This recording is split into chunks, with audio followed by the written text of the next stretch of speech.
요한계시록 16장 함께 읽겠습니다.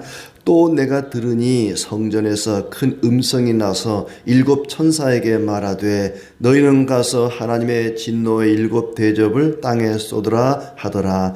첫째 천사가 가서 그 대접을 땅에 쏟음에 짐승의 표를 받은 사람들과 그 우상에게 경배하는 자들에게 악하고 독한 종기가 나더라. 둘째 천사가 그 대접을 바다에 쏟음에 바다가 곧 죽은 자의 피같이 되니 바다 가운데 모든 생물이 죽더라.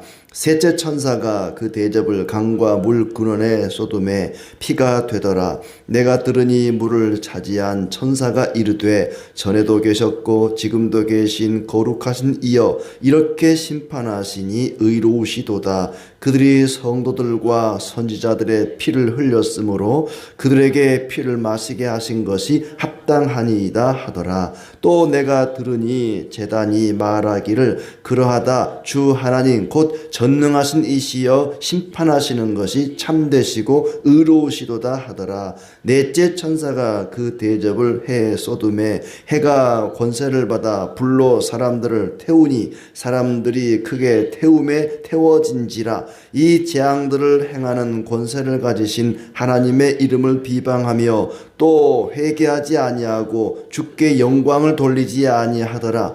또 다섯째 천사가 그 대접을 짐승의 왕좌에 쏟으니 그 나라가 곧 어두워지며 사람들이 아파서 자기 혀를 깨물고 아픈 것과 종기로 말미암아 하늘의 하나님을 비방하고 그들의 행위를 회개하지 아니하더라. 또 여섯째 천사가 그 대접을 큰 강 유브라데에 쏟음에 강물이 말라서 동방에서 오는 왕들의 길이 예비되었더라. 또 내가 보매 개구리 같은 새 더러운 영이 용의 입과 짐승의 입과 거짓 선지자의 입에서 나오니 그들은 귀신의 영이라 이적을 행하여 온 천하 왕들에게 가서 하나님 곧 전능하신 이의 큰 날에 있을 전쟁을 위하여 그들을 모으더라. 보라 내가 도둑같이 오리니 누구든지 깨어 자기 옷을 지켜 벌거벗고 다니지 아니하며 자기의 부끄러움을 보이지 아니하는 자는 복이 있도다.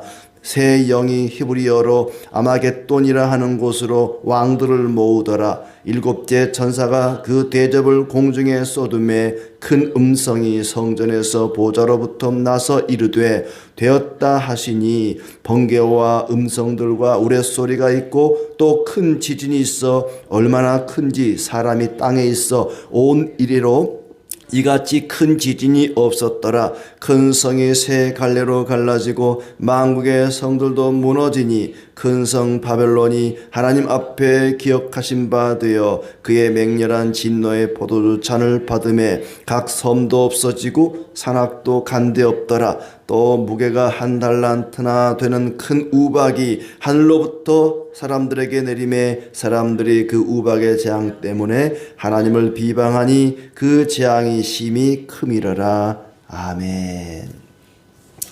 네, 하나님의 은혜가 가득하기를 진심으로 축복합니다. 마지막 최후의 일곱 대접의 심판은 최후의 심판을 생각나게 합니다. 또 최후의 심판에 대한 말씀이기도 하고요.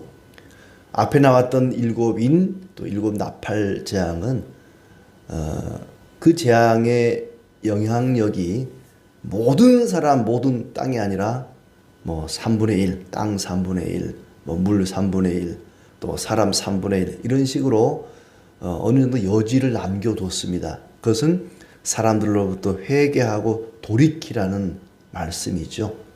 다른 사람이 망하는 걸 보고 너는 그 길로 가면 안 된다. 회개하라, 돌아오라. 그런 말씀인데 마지막 이 일곱 대접장은 뭐 3분의 1, 뭐 2분의 1 이런 거 없습니다. 아주 무자비하게 완전히 멸망을 시키는 그런 재앙이죠.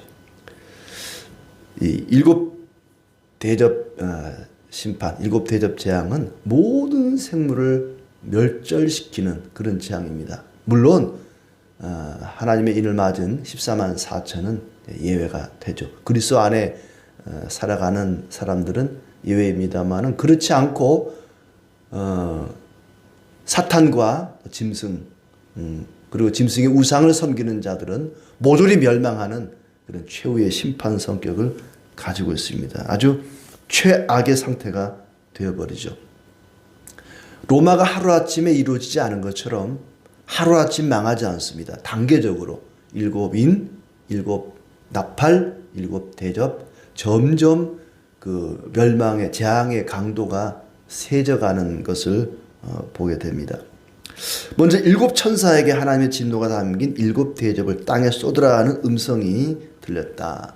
그러니까 앞에 15장은 마지막 7 나팔 재앙의 준비 단계라면 16장은 이제 7 나팔 재앙이 본격적으로 시행되는 내용입니다. 첫째 천사가 그 진노의 대접을 쏟으니 이런 재앙이 일어났다.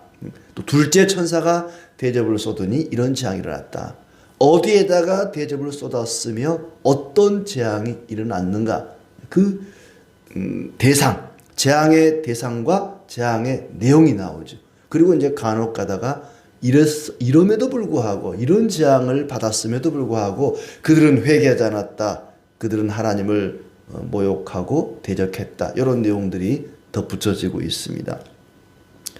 자, 7 천사에게 하나님의 진노가 담긴 7 대접을 땅에 쏟으라는 음성이 들렸습니다. 첫째 천사가 대접을 땅에다 쏟으니, 첫째는 땅입니다. 사람들이 살아가는 땅에다가 첫째 대접을 쏟았더니 짐승의 표를 받은 자와 짐승의 우상에 절하는 자들에게 나쁜 종기가 생겼다. 종기. 이 종기 그러면은 이제 애굽에 쏟아졌던 출애굽 때의 10가지 재앙, 출애굽 직전에 10가지 재앙을 연상시키죠. 그 뒤에 나오는 것도 거의 다 비슷합니다. 출애굽 당시에 애굽과 바로에게 쏟아졌던 재앙들이 여기 재현되고 있는데, 그것은 뭐냐면은 형벌이 같다는 것은 죄가 같다는 겁니다. 바로와 하나님을 거역하는 애굽 백성들의 그 죄가 지금 여기 나오는 짐승과 짐승의 우상에게 절하는, 하나님을 거역하고 사탄을 따르는 자들에게 똑같이 형벌이 주어진다는 겁니다. 그러니까 왜 애굽에 쏟아졌던 10가지 재앙들의 내용이 여기 또 반복될까? 죄가 같다는 거죠. 하나님을 거역하고 하나님을 모독하고 하나님을 거스른 그 죄는 예나 지금이나 똑같은 형벌이 주어진다는 거죠. 근데 이 형벌이 모든 사람에게 다 주어진 건 아닙니다. 예외가 있습니다. 짐승의 표를 받은 자와 짐승 우상에게 절하는 자에게 나쁜 종기가 생겼다.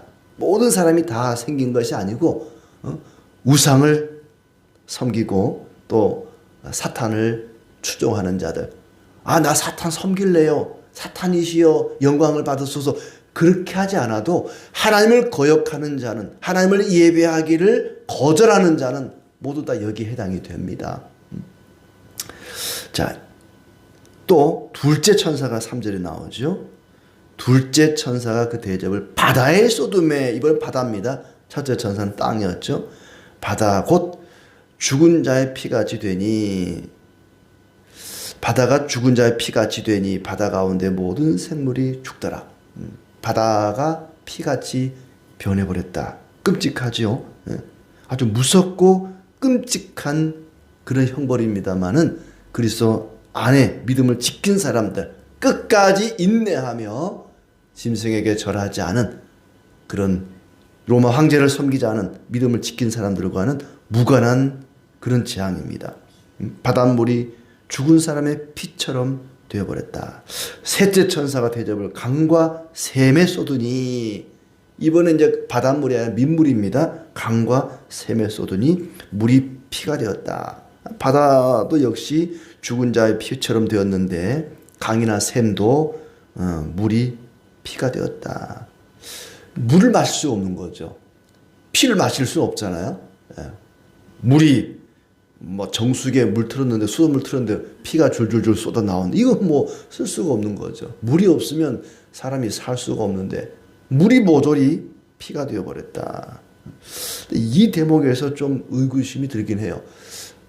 이것도 과연 그러면은 그리스도인들은 피해갔을까? 믿음의 사람들은 물을 틀면 그냥 물이 나오고 그렇지 않은 사람들에게만 피가 되었을까? 모든 강과 샘이 다 피로 변해버렸는데 그 강과 샘은 믿는 사람이나 안 믿는 사람이나 모두가 공유할 텐데 어떻게 되었을까? 그건 좀 제가 의문으로 남게 됩니다. 그것까지 우리가 알 필요 없겠습니다만은 아무튼 그렇다는 거죠. 물을 주관하는 천사가 말합니다. 지금도 계시고 전에도 계셨고 계셨던 거룩하신 주님께서 이렇게 심판하시는 것은 의롭다.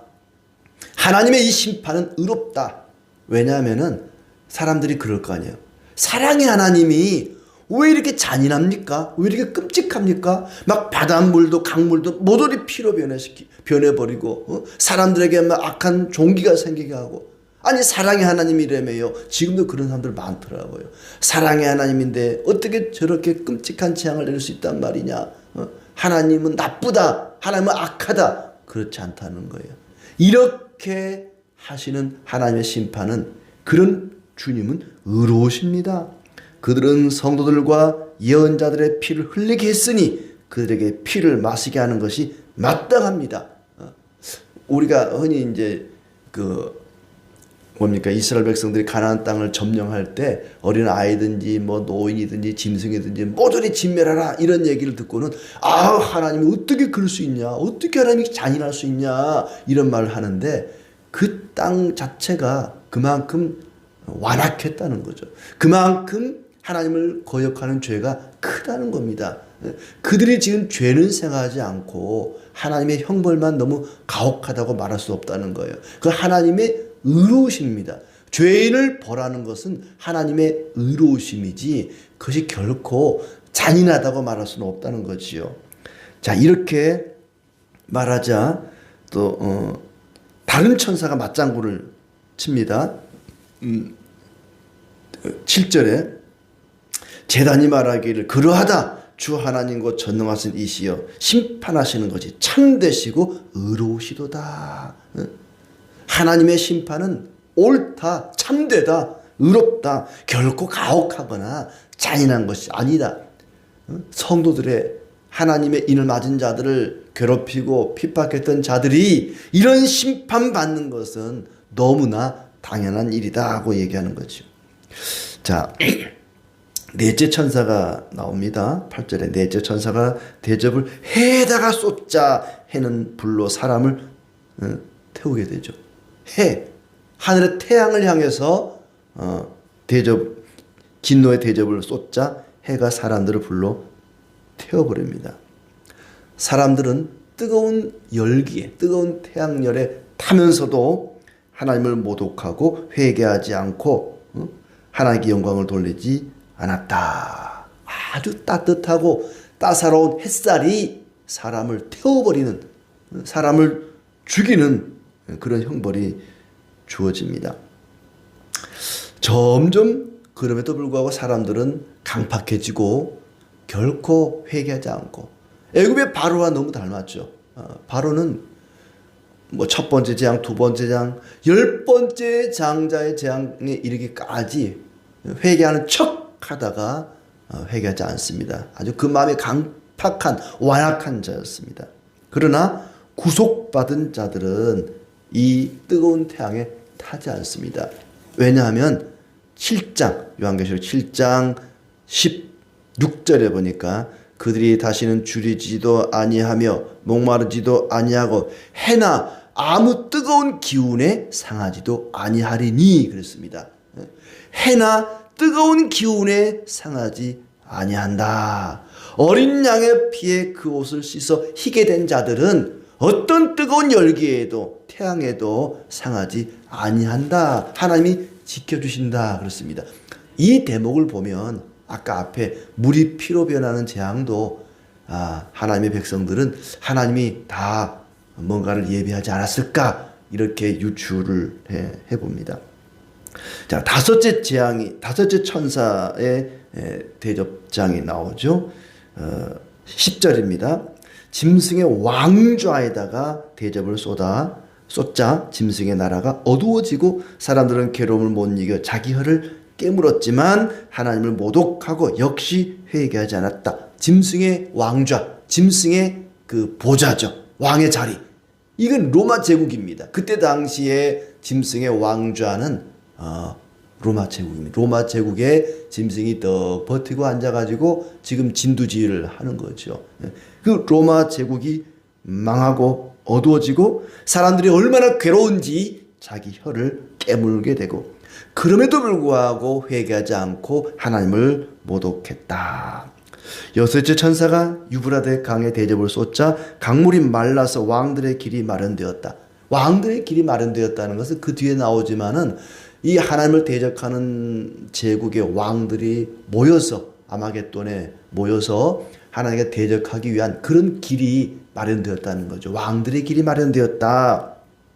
용과 짐승과 거짓 선지자의 입에서 더러운 영 셋이 나오는데 하나님의 큰 날에 일어날 전쟁에 대비하려고 이적들을 행하며 왕들을 모으는 귀신의 영이다. 아마겟돈에 왕들을 모았다. 이 아마겟돈이 어딘지는 정확하게 우리가 알 수가 없습니다만은 아무튼 하나님을 향하여 결사항전하기 위해서 이 악한 세력들이 하나로 모이는 그런 재앙입니다. 아주 결정적인 최후의 전투를 위해서 모입니다마는, 그러나 하나님을 어찌 이길 수 있겠습니까? 택도 없는 얘기죠. 자, 그렇게 해서 이 여섯 번째 천사가 진노의 대접을 쏟는 얘기가 나오는데, 그 중간에 15절에 이런 말씀이 살짝 또 끼어 있습니다. 내가 도둑처럼 올 것이니 깨어서 자기 옷을 갖춰 입고 있는 사람은 복이 있다. 그리고 17절에 일곱째 천사가 공중에다가 쏟습니다. 하나님의 진노의 대접을 공기 중에다가 쏟으니 성전 보좌에서 다 되었다. 이제 다 끝났다. 라는 음성이 났다. 그러자 번개가 치고 음성들이 나고 천둥이 울리고 큰 지진이 일어나고 도시가 세 조각이 나고 민족들 성읍이 무너졌다. 하나님이 바벨론의 진노에 독한 포도주 잔을 내리니 모든 섬과 산들이 무너지고 큰 우박이, 한 달란트나 되는 큰 우박 재앙이 내리자 그럼에도 불구하고 역시 그들은 또 하나님을 모독했다. 한 달란트의 우박은 무려 50kg의 무게래요. 50kg. 50kg짜리 돌덩어리가 막 하늘에서 우두두두 떨어지는 거예요. 50kg. 보통 여자들의 몸무게가 한 50kg 되더만요. 그런 막 덩어리가 하늘에서 우두두두 떨어진다는 거예요. 이거 도시가 세 조각이 나버렸다. 엄청난 섬과 산들이 무너지고 어마어마한 최후의 심판이 이루어집니다. 공기 중에 쏟았다는 말은 마귀를 가리켜서 우리가 공중 권세 잡은 자라고 표현하죠. 공기 중에, 이 공중의 권세를 잡은 자인데 그에게 하나님의 심판이, 하나님의 재앙이 쏟아지자 바벨론이 멸망했다. 이 세상 나라가 멸망했다는 것입니다. 그래서 세상이 멸망하도 우리는 걱정할 필요가 없습니다. 왜냐하면 하나님이 새하늘과 새 땅을 창조하시기 때문에, 마치 태초에 이 땅과 하늘을 창조하신 것처럼 바벨론, 이 세상이 멸망하더라도 하나님은 그의 백성들을 위해서 새하늘과 새 땅을 창조하십니다. 어떻게 하나님이 강물을 또 바다를 피로 만들고 이런 막 하늘에 해를 가지고 또 우박을 가지고 심판을 하시는가? 하나님은 그 모든 자연 만물을 창조하셨기 때문에 그것을 당신 마음대로 움직일 수 있습니다. 다스릴 수 있는 권세를 가지고 있어요. 하나님은 모든 것들을 창조하셨기 때문에 그것들을 자기 마음대로 부리실 수가 있습니다. 어떻게 그럴 수 있어? 우리 그렇게 말할 수 없어요. 얼마든지 50kg이 아니라 500kg짜리 우박도 내릴 수 있는 분이 하나님이십니다. 하나님은 그러신 분이에요. 그럼에도 불구하고 이 사람들은 아주 완악하고 교만하고 강팍합니다. 그들이 섬기던, 그들이 따르던 짐승 사탄을 너무나 닮았습니다. 하나님을 거역하는 자들은요, 사탄은 아닐지라도 사탄과 너무나 닮았어요. 사탄이 하나님을 거역하고 교만하고 배반했던 것처럼 그런 모습을 보이고 있습니다. 그러나 우리는 그런 심판을 당하지 않을 것입니다. 왜냐하면 우리 주님 어린 양 예수 그리스도께서 그 모든 심판을 십자가에서 당하셨거든요. 주님을 우리가 믿고 따르는 것은 내가 당해야 할 지옥의 심판을 우리 주님이 대신 당했다는 거예요. 우리는 주님의 그 십자가의 피 흘림을 볼 때에 참 불쌍하다, 안 됐다, 얼마나 아플까, 이 걱정할 게 아니라요, 내 죄가 얼마나 크면 저런 고통을 당하셨을까? 내가 당해야 할 이 십자가를, 내가 가야 할 지옥의 고통을 우리 주님이 대신 당하셨구나. 그 주님의 십자가 피 흘림을 볼 때마다 우리는 지옥의 고통을 떠올리게 됩니다. 내가 당해야 할 지옥의 심판을, 재앙을, 최후의 심판을 우리 주님이 대신 담당하심으로써 어린 양의 피로 희게 된 자들은 그런 심판을 면하게 됩니다. 그런 심판 가운데에서 우리를 건져주실 것입니다. 그러므로 15절에 나온 말씀처럼 도둑같이 오리니 언제든지 올 수 있습니다. 내가 예상치 못한 그 시각에 주님 오실 수 있습니다. 하나님의, 우리 주님의 그 재림을 항상 염두에 두고 주님의 재림을 잊지 말고 기억하면서 어떤 핍박과 환난 중에도 끝까지 믿음을 지키는 사람, 그 사람들은 환난을 면할 것입니다. 그렇게 믿음을 지키는 자는 복이 있다 그랬습니다. 복을 주실 것입니다.